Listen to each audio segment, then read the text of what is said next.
attaque. Et bonsoir tout le monde. On est 15 millions. Bonsoir pour ce stream exceptionnel. Exceptionnel pour plusieurs raisons. D'une part, c'est le dernier stream Mission Z.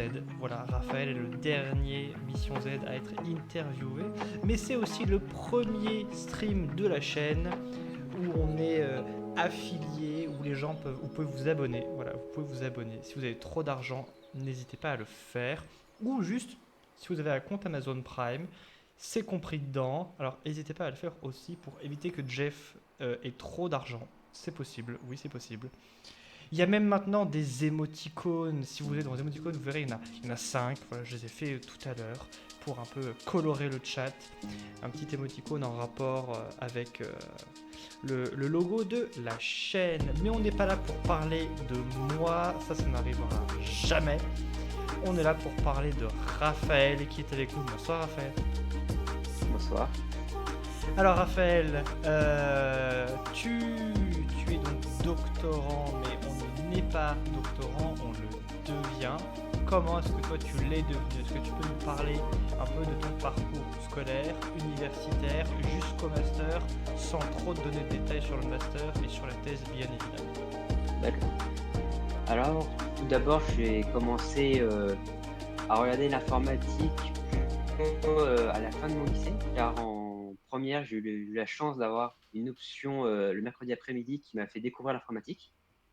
Et quand je suis rentré à Cergy, et je suis toujours à Cergy même pendant mon doctorat, je suis entré en première année à ce qu'on appelle la MIPI, où ils ne nous obligent pas à choisir entre maths info et physique dès la première année. En fait, on a les 3 sur les 2 semestres et comme ça, on peut, apprendre, et voir quel est notre intérêt entre les 3. Et c'est à la fin de la première année, je me suis plutôt orienté sur l'informatique et j'ai continué comme ça. En licence, j'ai fait maths informatique en L2, puis vraiment que de l'informatique plus spécialisée en L3. Et après, j'ai continué sur le master de Cergy, car en fait, on a des options robotique et intelligence artificielle, ce qui m'intéressait moi. La première année, on a un master qui est commun entre les personnes qui vont aller en alternance après et les personnes qui veulent aller en recherche. Et après, en master 2, je suis allé en recherche. Ok, ok. Alors, donc ton master 2, voilà, tu t'es dirigé spontanément vers la recherche. Qu'est-ce qui fait que la recherche, ça t'a plu? Tu ne voulais pas un poste bien payé dans une grosse entreprise? C'est toujours intéressant, mais ce qui est bien avec la recherche, contrairement à ce qu'on peut avoir directement, c'est on peut trouver la thématique que nous, on préfère. On n'est pas fixé par une seule thématique, on peut en avoir plusieurs, ou bien et surtout, on peut déjà, avant de choisir sa thématique et de rester peut-être bloqué plus longtemps, pouvoir voir plusieurs thématiques, ce qui est dans la recherche préférable. Ok, alors du coup, tu as fait un master donc, de recherche. Alors, est-ce que ce master, il s'est organisé comme les masters en général? Un premier semestre de cours, un deuxième semestre avec un stage?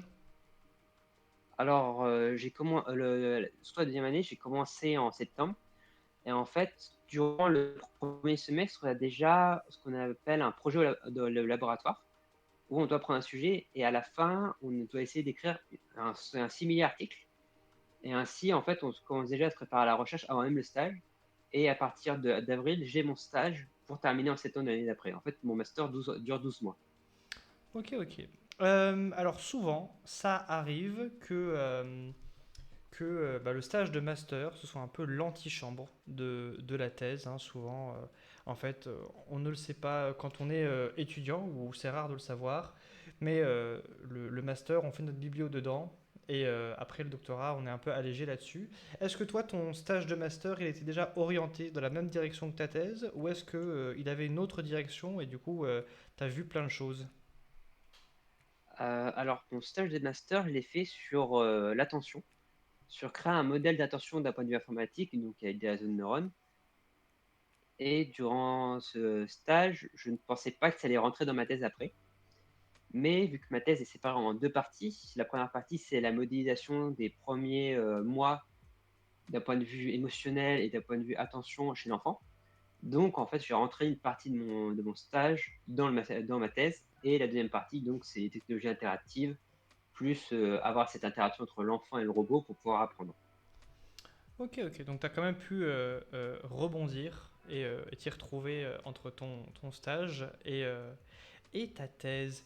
Cette thèse, généralement, on ne les trouve pas sur les arbres, elles ne tombent pas du ciel. Parfois c'est un peu une bataille, parfois pas. Comment est-ce que toi ça s'est passé pour trouver ta thèse? Est-ce que ça a été quelque chose de simple? Est-ce que tu as dû faire une candidature quelque part? Ou est-ce que Alors, parce que euh, c'était plus simple que ça? Non, vas-y, vas-y, t'inquiète pas.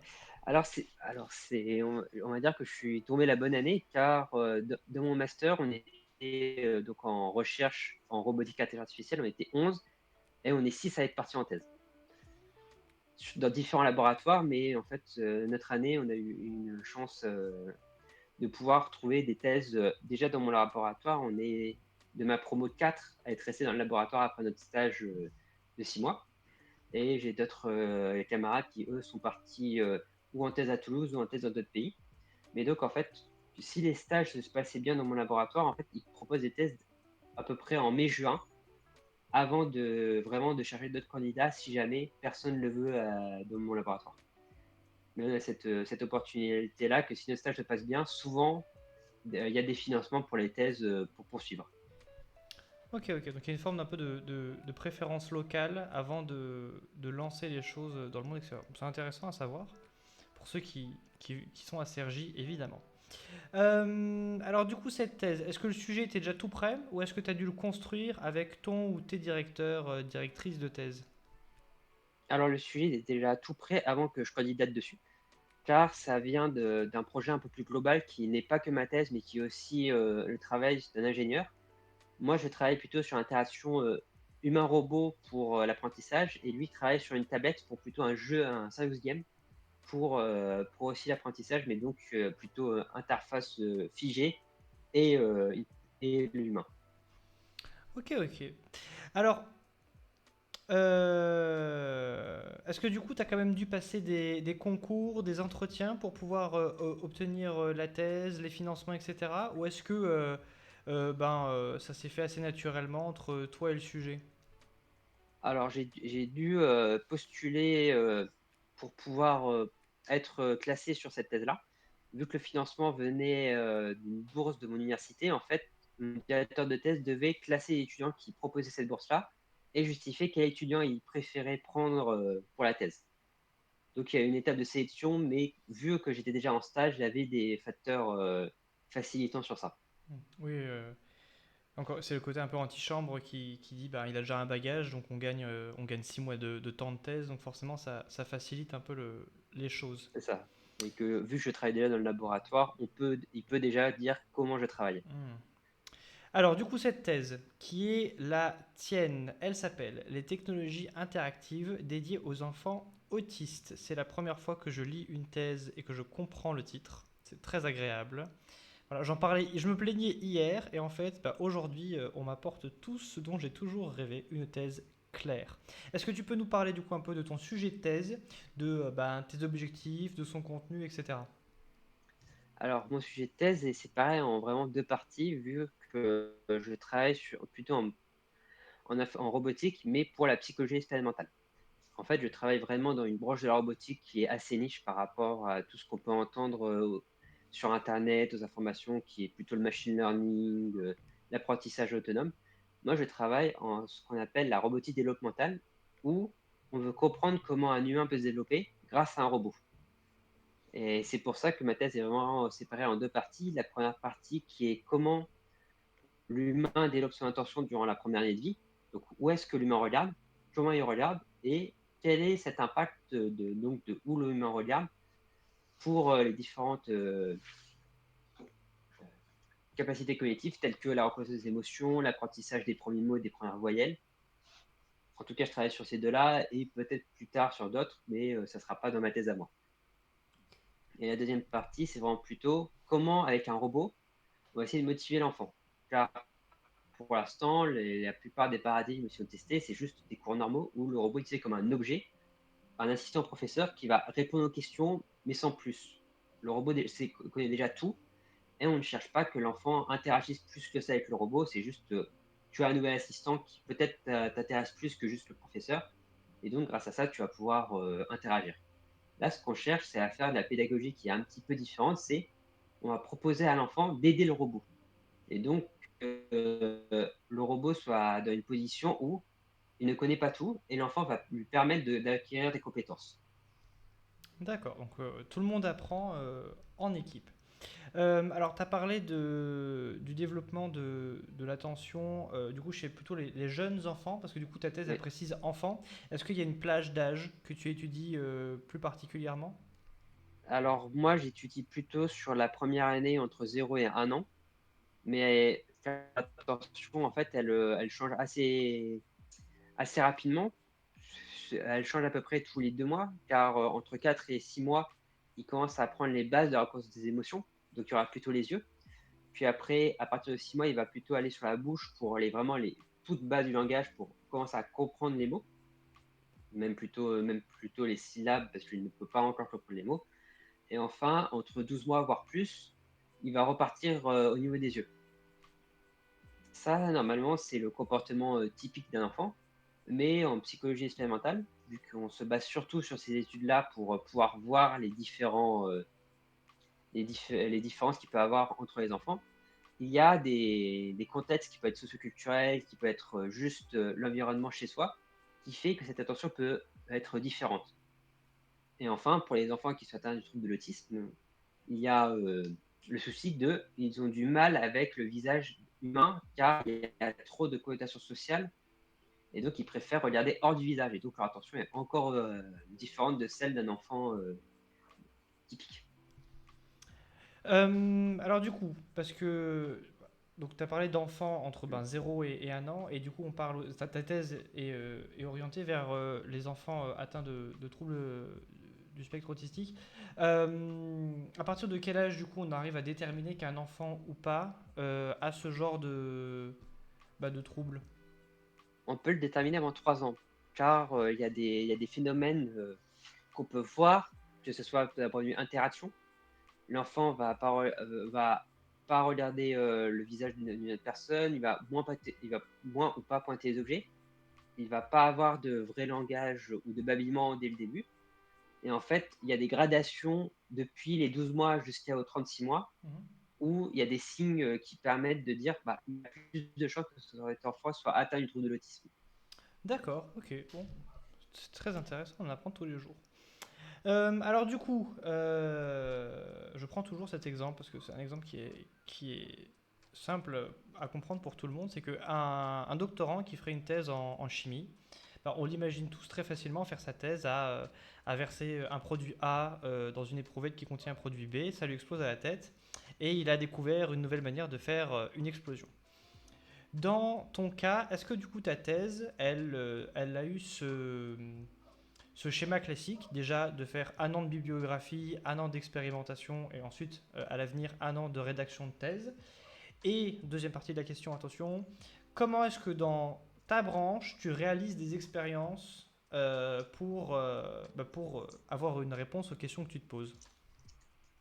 Alors vu que j'avais commencé déjà sur l'attention un petit peu avant, ma thèse, n'a pas fait un an de bibliographie, un an d'expérience, un an de rédaction, car là, je vais commencer bientôt la 3e année, le mois prochain et il me reste encore des expériences à faire, par exemple. C'est vraiment, un petit peu le tout qui se mélange. C'est que souvent en informatique, on fait de la biblio pendant 2, 3, 4 mois et vu que les expériences peuvent prendre beaucoup de temps, surtout quand c'est en robotique, vu qu'il faut, préparer l'expérience. D'abord, on la prépare, de façon locale sur notre PC pour vérifier que tout marche bien. Puis après, on va faire l'expérience, on va la passer sur le robot. On va vérifier que tout marche sur le robot avant de pouvoir recruter des personnes pour pouvoir faire l'expérience. Car on a cette partie-là qui peut prendre beaucoup de temps, c'est il nous faut, avoir des personnes qui veulent bien participer à notre expérience. Ce Ok. qui, peut prendre beaucoup de temps, sur cette partie-là. Oui, donc en fait, c'est le facteur humain qui est le facteur limitant dans ton cas. C'est ça, c'est pour ça qu'il faut commencer très vite les expériences, pour éviter à la fin d'être limité en temps. Surtout que maintenant, il y a des comités éthiques, car dans mon cas à moi, j'utilise souvent le visage des personnes et la voix. Donc, il faut aussi pouvoir que nos expériences soient validées par un comité éthique avant qu'on puisse les réaliser. D'accord, donc oui, il y a une étape supplémentaire avant de pouvoir verser le produit A dans le produit B. Oui, Faut qu'on vérifie que le produit soit légal. Donc, Alors, est-ce que ça veut dire que tu cherches des gens qui sont volontaires en premier, et ensuite, une fois que tu as des volontaires, tu finalises ta version de l'expérience, ou est-ce que avant même de chercher les gens, tu as déjà des modèles tout prêts à tester, et ensuite seulement tu pars à la recherche, la chasse à l'homme? En fait, d'abord, je teste les modèles sur moi-même pour vérifier qu'ils marchent. Mhm. Après, je teste sur les autres doctorants. Ça, c'est l'étape 2. Et quand le résultat nous convient, quand les doctorants sont d'accord, on cherche souvent avec les étudiants qui sont dans notre université, car en fait, mon laboratoire est au 5e étage de l'université, ce qui est facile pour trouver pour chez des étudiants. Et en fait, c'est comme ça qu'on arrive à trouver souvent entre 15 et 20 personnes pour pouvoir réaliser l'expérience. D'accord. Et est-ce que du coup, tu, tu prends tout public, tout public d'étudiants dans les expériences, ou est-ce que du coup, tu poses la question avant, est-ce que vous savez si vous avez été diagnostiqué, etc. Donc, à moi, vu que les expériences, en tout cas pendant ma thèse, on n'a pas vraiment le temps de faire tous les batteries de tests et aussi avoir autant d'étudiants qu'on voudrait, on prend plutôt les personnes qui sont d'accord pour passer ces tests-là, car on a des créneaux assez restreints, vu qu'en informatique, on doit publier au moins 2 articles.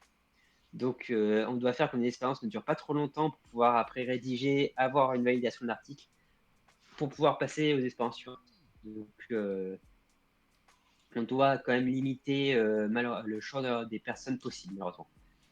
D'accord. Alors, cette obligation de 2 articles, c'est quoi? C'est une habitude qui a été prise dans le milieu, ou c'est par rapport à l'école doctorale, à la fac? Qui c'est qui impose ces 2 articles-là? Alors, nous, on sait que l'école doctorale demande 2 articles, mais je sais que dans l'informatique en général, quand on discute avec d'autres doctorants, d'autres laboratoires, souvent, c'est 2 articles qui est demandé.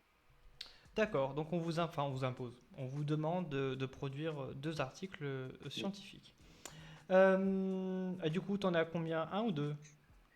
Le premier qui a été validé là en juin dernier et je suis allé en conférence début septembre. Donc, je suis actuellement à un, mais je suis en Ok, train de rédiger un second. d'accord, ok. Donc, pas de stress, tu auras tes 2 articles avant la fin de ta thèse. Normalement, oui. Euh, alors du coup, pour être sûr que j'ai bien compris, le projet de robot, il sert pas à remplacer l'enseignant, mais à assister l'enfant en plus d'un enseignant. Oui, surtout pour les enfants. Enfin, en général, les robots sont pas faits pour totalement remplacer, sont faits pour proposer une autre idée Mhm. de l'apprentissage. Car il a été prouvé qu'en fait, quand un enfant ou même quelqu'un qui sera à l'université, si il essaye de transmettre ses connaissances à quelqu'un d'autre, cette interaction va faire qu'il va mieux retenir ses connaissances et mieux les ancrer que juste écouter un TD et après faire des exercices. Et c'est pour ça que, par exemple, il y a une autre expérience qui est en train d'être faite, pas par moi, mais par d'autres personnes, qui est essayer de motiver des élèves de fac sur les mathématiques, par exemple, avec un robot. D'accord. C'est vraiment, en fait, on essaye de voir le paradigme de est-ce que faire, faire qu'un étudiant fait apprendre au robot peut le permettre à cet étudiant-là de reproduire le même effet entre deux étudiants ou entre deux enfants. D'accord. C'est-à-dire que donc, voilà, transmettre ses connaissances, ça renforce les connaissances. En tout cas, ça a été montré en psychologie expérimentale Ok. que le fait d'être actif Mhm. fait qu'on retient mieux que juste quand on est passif à écrire. D'accord, ok. Bon, c'est très intéressant ça. Alors, actuellement, actuellement, tu n'as pas encore atteint la partie horrible de la thèse, la fameuse rédaction. Cette rédaction, en fonction du milieu, elle peut être assez variable. Jade, qu'on a reçue dimanche, qui faisait de l'économie, elle nous dit que elle, sa thèse, qu'elle avait fini d'écrire, faisait 450 pages et il n'y avait pas beaucoup. Voilà, j'adore ces réactions. Durant mes études, mes enseignants ils m'ont dit qu'en physique, si la thèse elle fait plus de 150 pages, elle est trop longue. Alors, quelle est la dimension d'une thèse en informatique traditionnellement? Alors, on a à peu près les mêmes connaissances que toi sur 100 pas, de 100 à 150, c'est une bonne thèse. Plus de 150, ça devient long. Plus de 200, c'est pas lu. Ah oui, c'est pas lu. C'est... On nous a Le... dit plus de 200 déjà, juste, nos directeurs de test ne la reliront pas et trop longue.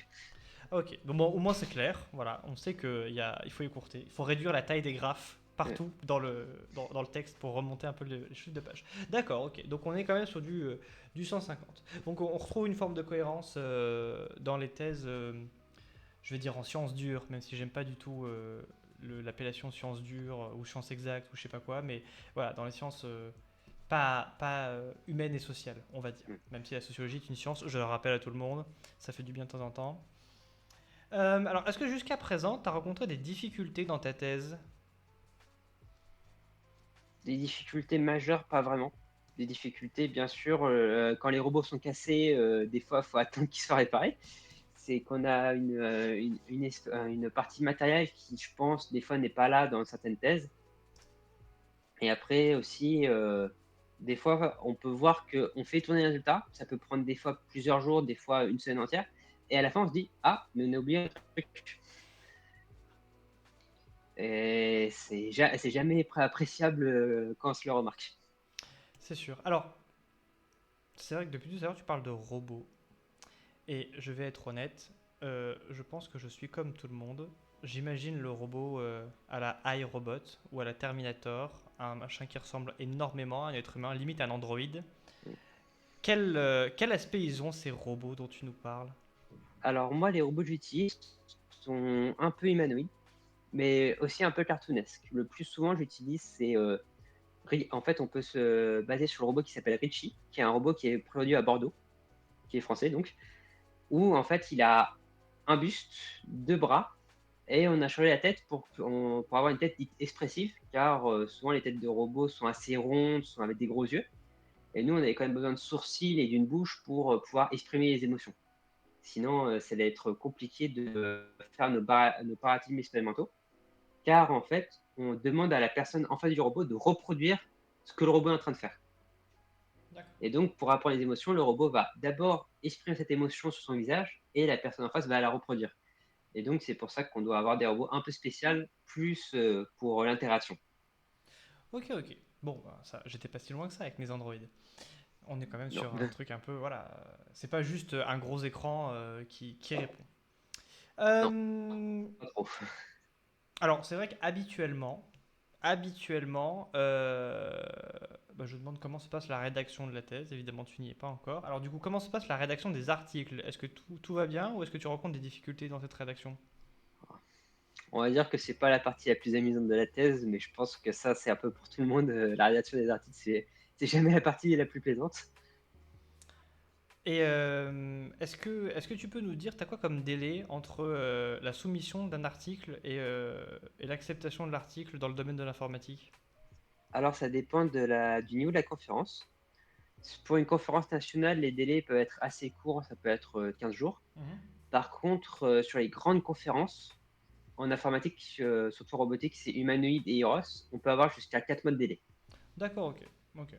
Parce qu'il y a il y a deux processus en fait, de sélection. Il y a d'abord un premier processus où il faut répondre aux reviewers, puis ils refont une sélection après la réponse aux reviews. D'accord, ok. Euh, alors, quand tu auras passé la magnifique étape de la rédaction de la thèse, que tout le monde adore, il faudra passer à l'étape de la soutenance. Est-ce que là, comme ça, à un an de cette soutenance, tu dirais que la soutenance, c'est une étape que tu appréhendes un petit peu, ou est-ce que tu sais déjà que tu vas y aller serein? Je pense que je la présenterai quand même, mais on sait en tout cas en informatique, c'est souvent dit comme ça, si jamais on t'autorise à soutenir, c'est que c'est quasiment fini. C'est que normalement, tu ne peux pas faire la soutenance. Hmm. Oui, on retrouve un peu ce côté, c'est une cérémonie de passage, un peu une intronisation dans la communauté de la recherche, sans forcément être une vraie, une vraie sélection, un vrai tri sur qui peut devenir docteur et qui ne peut pas devenir docteur. Alors, au cours de la thèse, on lit, on recherche, on fait des expériences, on fait des articles, mais on fait parfois aussi des missions annexes que tout ça, les cours, les TD, les conférences. Est-ce que tu as été amené jusqu'à présent à en faire énormément dans ta thèse? Alors les cours, oui. En fait, on nous propose chaque année de faire 64 heures. Ça, je crois que c'est pareil pour tous les lycées en France. mais il faut savoir, c'est que dans ACRJ, il y a beaucoup de cours à pourvoir d'un point de vue TD, et donc les doctorants sont souvent sollicités pour pouvoir faire des cours. Là, je suis en troisième année et j'ai déjà dépassé les 100 heures de cours. Ce qui est pas mal du tout, dis donc.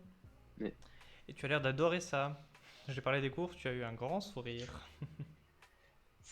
c'est plaisant d'arriver à faire comprendre à des élèves ce qu'on a compris nous avant. Bon, après, ça dépend les niveaux, et des fois c'est plus compliqué que d'autres, mais c'est plaisant à la fin. Au début, on se dit comment on va réussir, mais à la fin, c'est plaisant. Et est-ce que du coup, avec toi-même, tu as déjà réussi à te dire, tiens, c'est marrant, c'est le fait de le retransmettre à des plus jeunes qui m'a fait comprendre quelque chose ou le mieux l'appréhender. Ça peut être aussi entre deux temps, souvent quand on est bloqué, on a dans la plupart des salles des tableaux blancs, on dessine un tableau de schéma et après on discute à plusieurs, voir quel est le point de vue des autres et voir comment on pourrait débloquer la situation.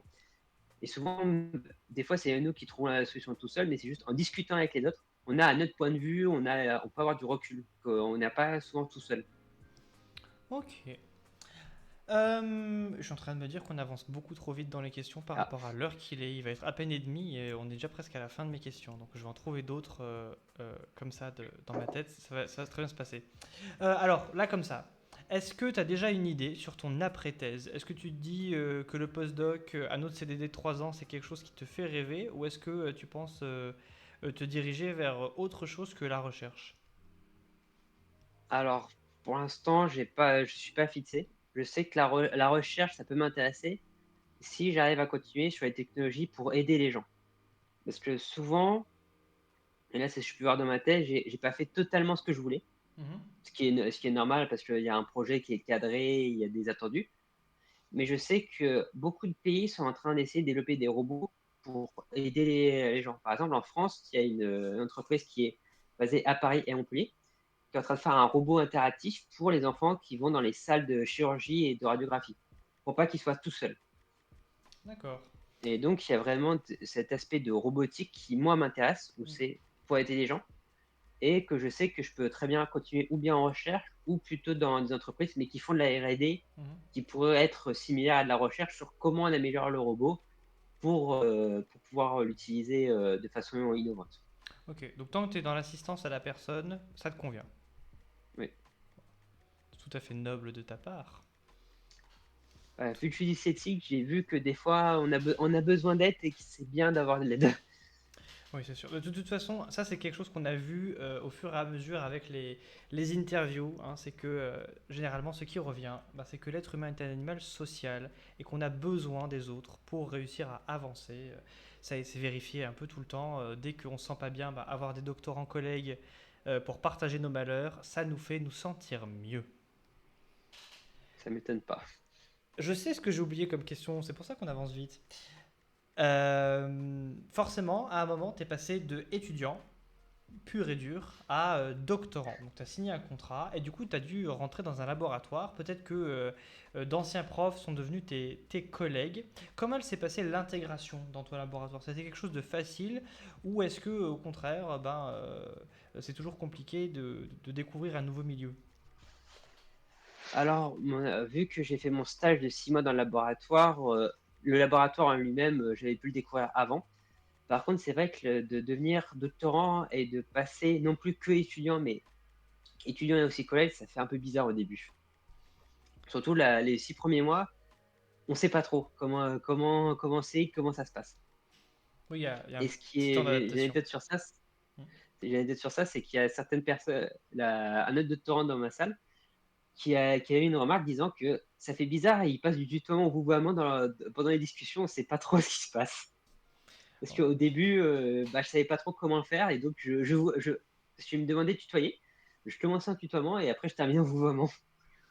Oui, les habitudes dans la vie dure, comme on dit. Ça, c'est la plasticité cérébrale, hein. Ça se travaille. CF, l'interview avec Diane, pour ceux qui nous regardent et qui n'étaient pas là mardi, si je dis pas de bêtises. Je deviens. Je suis fatigué de toutes ces interviews, je sais plus qui j'ai vu quand, qu'est-ce que je passe, je sais pas où j'en suis. J'avais une question, mais je l'ai oubliée, mince. Oh. Euh, Est-ce que du coup, dans le cadre de tes recherches, est-ce que tu as, cherché à créer différents modèles, différents types d'interactions, ou est-ce que, au contraire, tu avais un modèle de base que tu as essayé de pousser le plus possible vers ce à quoi tu t'attendais? Alors, j'ai un peu des deux. Pour l'attention, il y avait un stagiaire avant moi qui avait déjà préparé le modèle Mhm. et on m'avait demandé de modifier ce modèle-là pour ajouter des mécanismes supplémentaires. Et ce modèle-là, après, je l'ai mixé avec d'autres modèles, que ce soit le modèle pour les voyelles et le modèle pour les émotions. Donc, j'ai fait des fusions de modèles pour pouvoir faire des tests. Et maintenant, on me demande de créer un nouveau modèle, car en informatique, on a le problème souvent de catégorie Mhm. où, en fait, avant de faire apprendre, on dit, par exemple, il y a 5 émotions. Et ça sera figé, il pourra pas dire, bah, en fait, il y en a peut-être une sixième en fonction de ce que j'ai appris. Et là, j'essaie de faire un modèle, on appelle ça bimodal, où on donne 2 entrées pour 2 sorties, mais en fait, on donne pas de catégorie en sortie. On dit juste, bah, regarde ce qui se passe pendant l'interaction et apprends de ça. Donc, je fais un peu des 2. J'ai des modèles déjà préexistants que je réutilise et que je peux modifier, et des modèles où on essaie de le créer de toutes pièces. Ok. Et est-ce que du coup, est-ce que ça marche bien?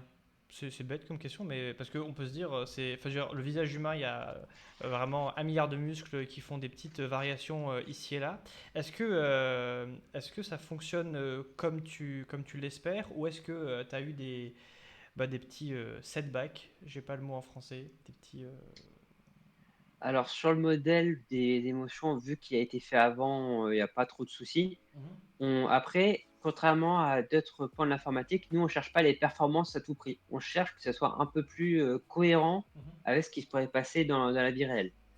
Donc, même si le modèle n'est pas le plus performant, par exemple pour les émotions, il aime bien les cheveux. On sait que ça a aucune importance pour pouvoir détecter les émotions. mhm. Mais en fait, selon les équations mathématiques qu'on utilise, on sait que, bah, les cheveux, il y aura beaucoup d'ombres, il y aura beaucoup de cassures dans les lignes et donc ça l'intéresse. Et donc des fois, sur les émotions, il n'y a pas vraiment eu de gros soucis. Par contre, sur le modèle de bimodalité, par exemple, là, je suis en train de le parce que d'abord, comme je disais avant, je le teste, en simulation où en fait, j'ai généré mon son, j'ai généré mes images pour que ce soit vraiment simple d'utilisation. Et là, je suis en train de le faire, dans l'environnement réel et je dois recalibrer le son parce que car pour l'instant, je prends quelques frames de son, mais c'est pas assez pour qu'il entende toujours le même mot et donc pour l'instant, il n'arrive pas à apprendre sur les mots. Et donc ça, c'est vraiment, une partie, d'avant de pouvoir faire, les vrais tests et les vraies interactions, c'est vérifier que le modèle marche bien et vérifier les cas, qui peuvent être problématiques. Ok, ok, ok. Euh, alors, je rappelle au chat que si vous avez des questions pendant qu'on discute, foncez.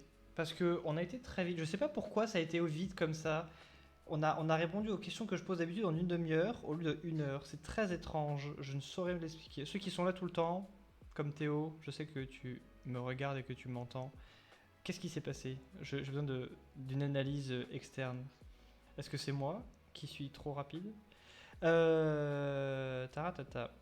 Alors, là actuellement, ton modèle, tu le, tu le développes euh, pour, euh, pour les enfants atteints de troubles de l'autisme. C'est pas grave, dans tous les cas, c'est intéressant. Ben oui, mais moi je veux comprendre ce qui se passe. C'est pas normal que à chaque fois ça dure 1 heure et que là, au bout de 30 minutes, j'ai fini mes questions. Il y a quelque chose. C'est moi ou pas? Enfin, je suis intrigué. Je reproduis la même expérience. Pourquoi j'ai pas les mêmes résultats?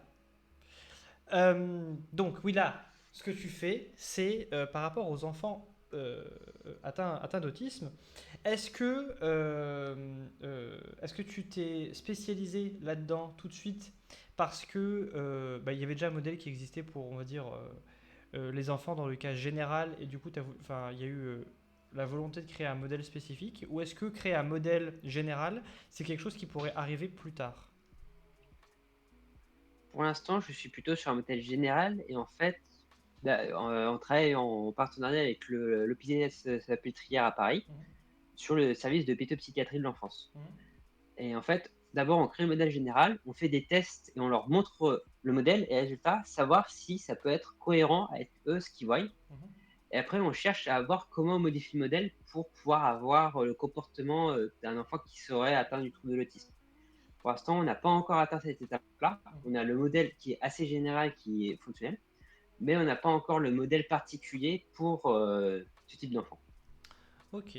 Donc ça veut dire que si je t'interviewe dans un an, jour pour jour, il y aura plein de nouvelles choses qui se seront produites. Mais tu me diras que ce sera pas possible parce que tu rédiges ta thèse. Je- Normalement, j'aurais fini de rédiger et oui. On Voilà. croise les doigts. Eh ben écoute, là moi, j'ai fini mes questions pour des raisons qui sont parfaitement mystérieuses. Ah si, j'en avais encore une. C'est parce que tu as une particularité, mine de rien, c'est que souvent ça arrive qu'on se déplace un petit peu durant ces études. Moi j'ai commencé dans une ville et j'ai fini dans une autre. Toi, dans ton cas, tu as tout fait dans la même université. Alors est-ce que c'est parce que cette université, justement, elle proposait un programme qui te convenait de A à Z ou est-ce que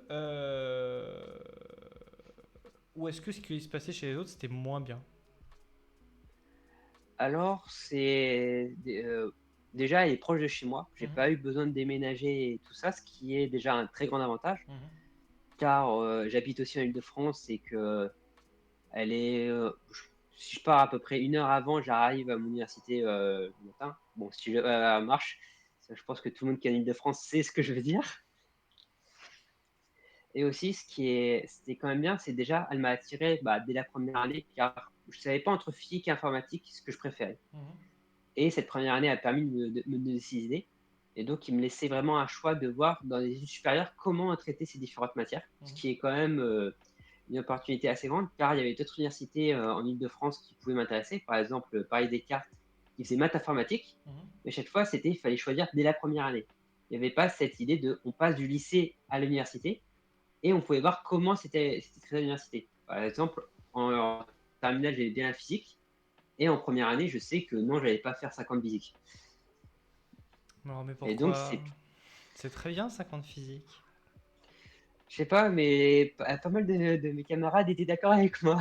Ah, ça veut dire. Alors, je n'accuse personne, mais si tous les élèves ont un avis commun, c'est que le problème vient d'ailleurs. Et après, ce qui était bien avec le master, oui.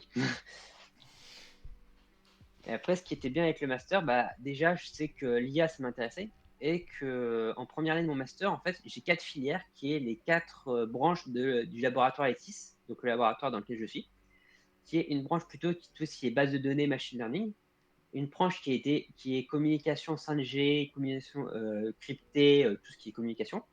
Une branche qui est plutôt informatique dite embarquée, donc tout ce qui est domotique, robots, cartes reprogrammées, qui peut être par exemple dans des voitures autonomes.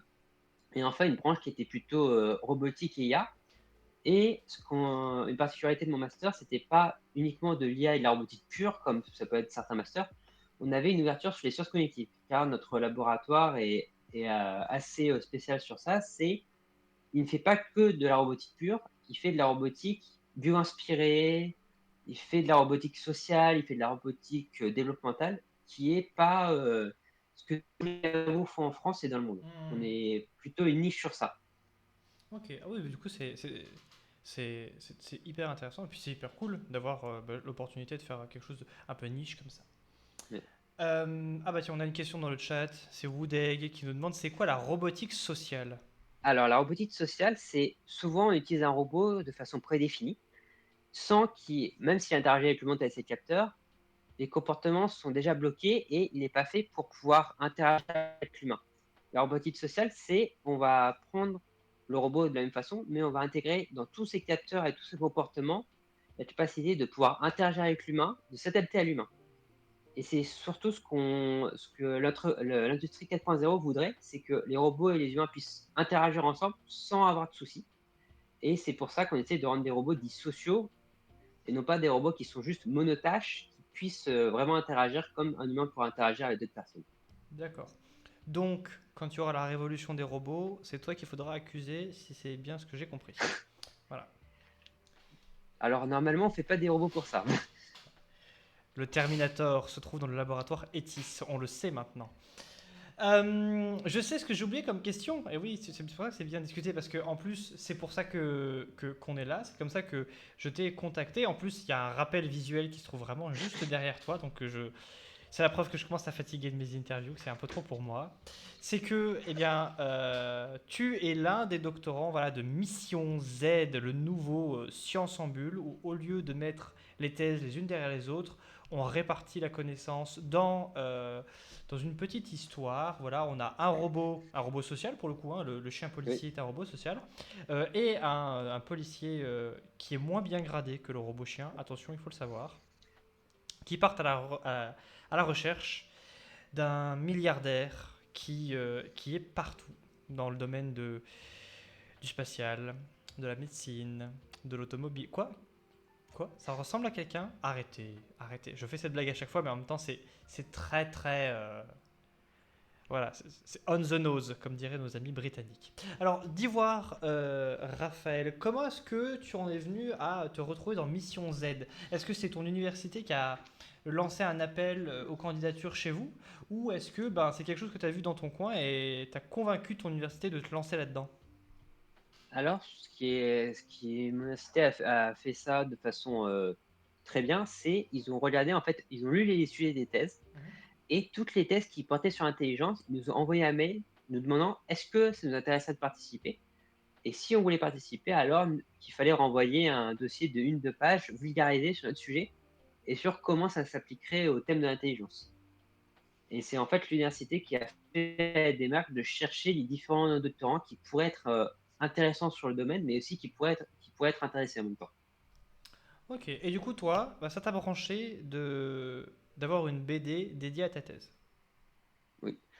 Bah, c'est un sujet qui est assez rare et que souvent, si on parle de technologie interactive, surtout avec des robots, je pense que ça parle à quasiment personne.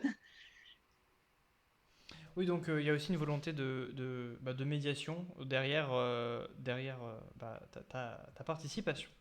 Alors, est-ce que du coup, toi, alors comment toi, tu as vécu toutes les péripéties de Science en Bulle qui se retrouve annulée, puis ensuite qui revient, qui renaît de ses cendres? Comment ça s'est passé avec l'illustrateur et le scénariste, etc.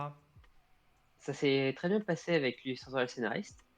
J'ai pu discuter avec eux, même avec le scénariste, on a dû faire 2 visios parce que ça a coupé au bout de 45 minutes. Et donc on a relancé une deuxième visio pour continuer. Ce qui était vraiment intéressant parce que c'est pas des sujets qu'on voit souvent et surtout quand on parle de robotique ou d'IA, la personne est souvent uniquement sur l'IA. Et nous, en fait, vu qu'on se base sur des expériences de psychologie expérimentale, on a tout ce recul sur, bah, en fait, on regarde l'humain, on regarde ce que les personnes regardent de l'humain avant de dire, bah, on va faire ça avec un robot. Et c'est pas une vision classique. Ok. Ouais, du coup, forcément, ça rend les choses tout de suite plus, plus intéressantes, et puis on découvre de nouvelles choses, et ça, c'est super. C'est ce qu'on aime. Alors bah écoute, moi en tout cas, moi à titre personnel, je pense que j'arrive sur la fin de mes questions. Donc on va passer à une partie un peu plus questions-réponses avec le chat. Chat, je sais que vous êtes nombreux, que vous m'entendez. Je vous demande de poser des questions. C'est maintenant, c'est à vous. Et nous, en entre-temps, eh ben, on discute d'autres choses. Est-ce que ça... Alors, c'est vrai que des fois, j'oublie de poser la question parce que parfois, on n'a pas envie d'en parler. Donc si tu n'as pas envie d'en parler, tu as le droit de le dire, le temps que le chat pose ses questions.